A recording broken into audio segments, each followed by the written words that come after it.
సమాంతర చతుర్భుజ వైశాల్యం 78 metre square అయిన భూమి 6 మీటర్స్ అయిన ఎత్తు కనుక్కోండి. ఫస్ట్ ఈ ప్రాబ్లమ్ను సాల్వ్ చేయాలంటే మనకు కావాల్సింది సమాంతర చతుర్భుజ వైశాల్యం యొక్క ఫార్ములా. ఓకే, సమాంతర చతుర్భుజ వైశాల్యం యొక్క ఫార్ములా ఏంది? B into H. B into H is equal to 78 మీటర్లని మనకు ముందే ఇచ్చేసినాడు. సో బేస్ మనకు తెలుసు 6 into H is equal to 78. H is equal to 78/6. 6తో 78ని క్యాన్సిల్ చేస్తే 13 వస్తుంది. So answer is 13. Okay, next 12,000 ఓటర్లు గల ఒక నియోజకవర్గంలో 60% మంది ఓట్లు వేసిన ఆ నియోజకవర్గంలో ఓట్లు వేసిన వారి సంఖ్య కనుక్కోండి. మనకు తెలుసు 12,000 ఇంటూ 60% కనుక్కోవాలంటే 12,000 ఇంటూ 60/100 క్యాన్సిల్ చేయాలి. సో మనం క్యాన్సిల్ చేస్తే మనకు వచ్చే answer 7,200. x is equal to 1, y is equal to 2 అయిన 2x - 3y + 1 సమాసం విలువ కనుక్కోండి. సో ఈ సమాసం 2x - 3y + 1లో మనం ఏం చేయాలి? x is equal to 1, y is equal to 2ను 6 జస్ట్ సబ్స్టిట్యూట్ చేయాలంతే. సో మనకు వచ్చే ఆన్సర్ -3. నెక్స్ట్ అర్ధవృత్తములు గల సౌష్ఠవ రేఖల సంఖ్య ఎంత? అర్ధవృత్తములు గల సౌష్ఠవ రేఖల సంఖ్య మనకు తెలుసు 1 ఉంది. x/7 - 2 ఈజ్ ఈక్వల్ టు 5 అయిన x యొక్క వర్గమూలపు విలువ ఎంత? మనం x విలువ కనుక్కోమని చెప్పలే, x యొక్క వర్గమూలపు విలువ కనుక్కోమని చెప్పినాడు. So x/7 - 2 is equal to 5 మనకు తెలుసు. మనము 7 యొక్క ఎల్సిఎం కనుక్కొని డైరెక్ట్గా 7 × 2 మల్టిప్లై చేసి /7 వేసుకోవచ్చు. So x - 7 × 2/7 is equal to 5. So x - 14 is equal to 35. So x value మనకు 14 వస్తుంది. సో వర్గమూలం అంటే దీని యొక్క రూట్ కనుక్కోవడం. So x is equal to √49. x value మనకు √49 విలువ కనుక్కోవాలి. √49 ఎంత? x యొక్క √49 ఎంత? 7. So answer is 7. ఒక నెల జీతంలో 3/4 వంతు 600 రూపాయలైన అతని నెల జీతం ఎంత? మనకు నెల జీతం కనుక్కోవాలంటే ఒక నెల జీతం x అనుకోండి. xలో 3/4 వంతు 6,000. Okay, so x is equal to 6,000 into 3/4 అటువైపు పోతే 4/3 అవుతుంది. సో 6,000 ఇంటూ 4/3 క్యాన్సిలేషన్ చేస్తే 8,000 వస్తుంది. ఒక త్రిభుజం యొక్క భుజాలు a is equal to 12 centimetres, b is equal to 40 centimetres అయిన చుట్టుకొలత 36 అయిన మూడో భుజం కనుక్కోండి. So a + b + c is equal to 36 మనకు తెలుసు. So 12 + 4 + c is equal to 36. c is equal to 36 - 26. So c 36 into 26 పోతే 10 వస్తుంది. సో ట్రయాంగిల్ ఏబీసీలో angle A 30 degree, angle B 50 degree అయిన యాంగిల్ సి కనుక్కోండి. మనకు తెలుసు 3 కోణాల మొత్తం ఒక త్రిభుజంలో 180 డిగ్రీలు అని మనకు తెలుసు. సో 2 కోణాలు 30 డిగ్రీలు 50 డిగ్రీలు ఇచ్చినప్పుడు మూడో కోణం ఎంత? 30-50ను యాడ్ చేసి 180లో నుంచి తీసేయడం. So angle C is equal to 180 - 80. C is equal to 100 degree. మూడో కోణం 100 డిగ్రీ. 2/5కు గుణకార తత్సమానం కనుక్కోండి. గుణకార తత్సమానం అంటే దాన్ని రివర్స్ చేయడం, అంటే సింబల్స్ కాదు, సింబల్స్ అట్లే ఉంటాయి, దాన్ని జస్ట్ రివర్స్ చేయడం. 2/5ను 5/2 లాగా చేసేయడం అంతే. So answer is 5/2. ఒక హెలికాప్టర్ 1 గంటలో 600 కిలోమీటర్ల దూరం ప్రయాణిస్తే అది 4 గంటల్లో ప్రయాణించగల దూరం కనుక్కోండి. అది కూడా మీటర్లలో కనుక్కోండి అన్నాడు. సో మనం ఇక్కడ మీటర్లలో కనుక్కోవాలంటే మనకు తెలుసు SBD rule, BSM rule. SBD rule అంటే ఏమి? స్మాల్ మెజర్మెంట్ బిగ్ మెజర్మెంట్లోకి మార్చాలంటే మనము ఖచ్చితంగా డివిజన్ చేయాలి. బిఎస్ఎం రూల్ అంటే ఏమి? బిగ్ మెజర్మెంట్ నుంచి స్మాల్ మెజర్మెంట్లోకి మార్చాలంటే ఖచ్చితంగా మల్టిప్లికేషన్ చేయాలి. సో 600 × 4 ఈజ్ ఈక్వల్ టు 2,400 కిలోమీటర్లు. సో 2,400 కిలోమీటర్లను మీటర్లలోకి మార్చాలంటే ఖచ్చితంగా మల్టిప్లికేషన్ చేయాలి.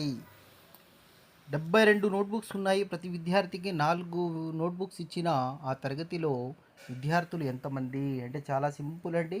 72 నోట్బుక్స్ను 4తో భాగిస్తే మనకు 18 వస్తుంది. 18 విద్యార్థులు ఆ తరగతిలో ఉన్నట్టు.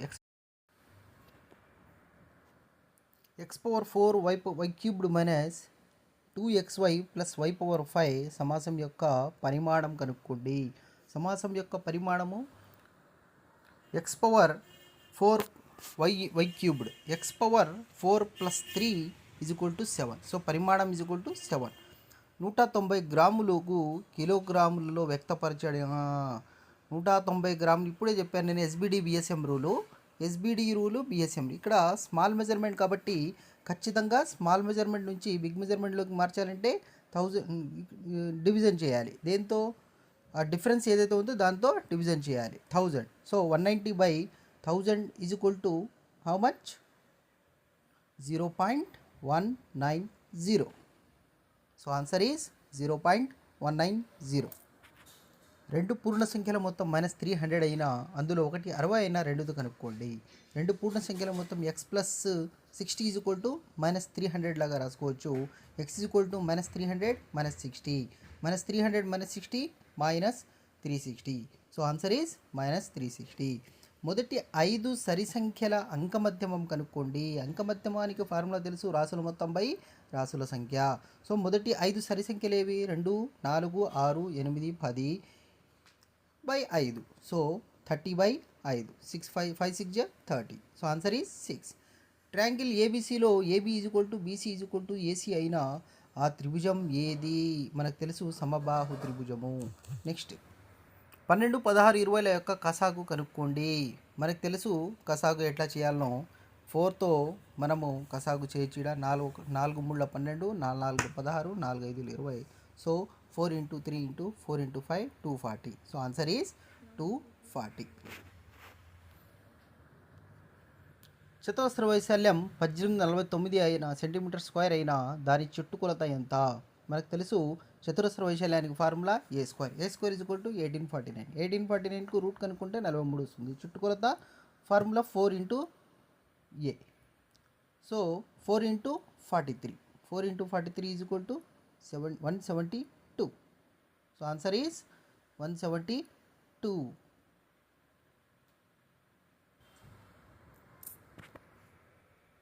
రెండు సంఖ్యల లబ్ధం 1296 అయిన వాటిలో మొదటి సంఖ్య రెండవ సంఖ్యకు 16 రెట్లు అయినా అందులో ఒక సంఖ్య కనుక్కోండి. సో అందులో ఒక సంఖ్య మనము x, రెండో సంఖ్య ఆటోమేటిక్గా 16x అవుతుంది. x × 16x = 1296. So 16x² = 1296. x² = 1296/16. x = √1296/16. Cancel చేసి 36/4 వస్తుంది. So next x = 9. 4 9 36. x = 9. 3x and 6x పూరక కోణమైన x value ఎంత? మనకు తెలుసు పూరక కోణాల మొత్తం 90 డిగ్రీలు అని. 3x + 6x = 90 డిగ్రీ అనుకుంటే 9x = 90 అవుతుంది. x = 10 డిగ్రీ అవుతుంది. రెండు అకరణీయ సంఖ్యల మొత్తం -8 అయినా ఒక అకరణీయ సంఖ్య 15/7 అయినా -15/7 అయినా రెండో అకరణీయ సంఖ్య కనుక్కోండి. So x - 15/7 = -8. 7x ఆటోమేటిక్గా ఎల్సిఎం చేస్తే 7x - 15/7 = -8 అవుతుంది. 7x - 15 = -56 అవుతుంది. 7x = -41. x = -41/7. So answer is -41/7. x² - 2 + 1/x²కి సమానమైనది. దీన్ని చూస్తే మనము a² - 2ab + b² లాగా రాసుకోవచ్చు. సో a² - 2ab + b² యొక్క ఫార్ములా ఎంత? a - b హోల్². సో దీన్ని మనము సబ్స్టిట్యూట్ చేస్తే x - 2 × x × 1/x + 1/x² లాగా రాసుకోవచ్చు. సో x² - 2ab + b² రూపంలో వచ్చింది. సో దీన్ని మనము x - 1/x హోల్² లాగా రాసుకోవచ్చు. So answer is x - 1/x × x - 1/x. a = 2 b = 3 అయినా b/b - a/aకి సమానమైనది. So b value 3, a value 2. 3/3 - 2² అంటే 27 - 4 23. Answer is 23.